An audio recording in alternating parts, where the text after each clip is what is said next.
Khloe Kardashian recently told the world about a rare skin tumor that had to be excised from her face.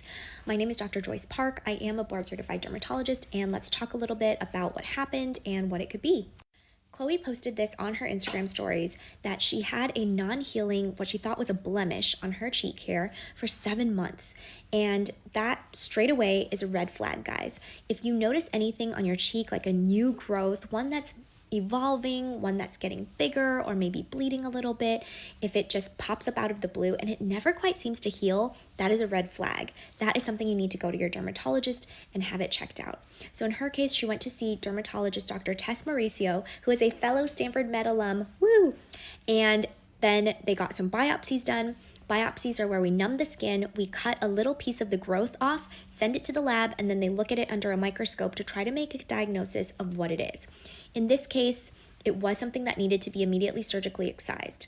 She then went to see Dr. Garth Fisher, surgeon, to excise the tumor and make sure all of the margins are clear, meaning they got all of the tumor out from the skin.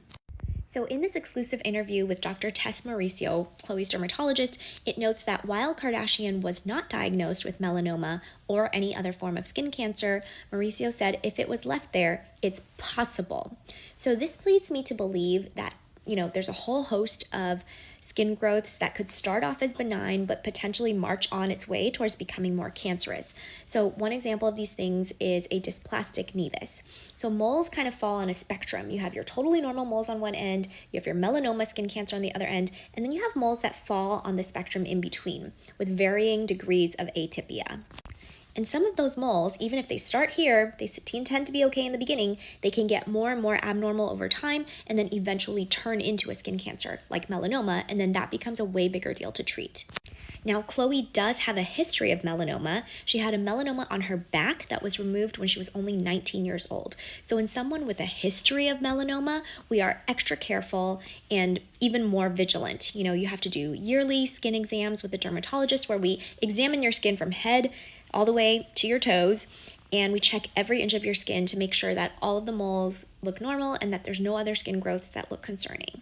Now, there are other skin growths that can arise from different parts of the structures in your skin, like they can arise from different parts of your hair follicles or even your sebaceous glands, and it could be possible that her tumor derived from one of those other skin structures. We don't know for sure, and her exact diagnosis is not given.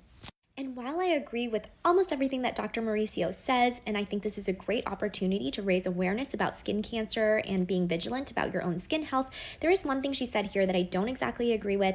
I don't think SPF in makeup is enough because we don't apply enough of that makeup to get the full SPF benefit.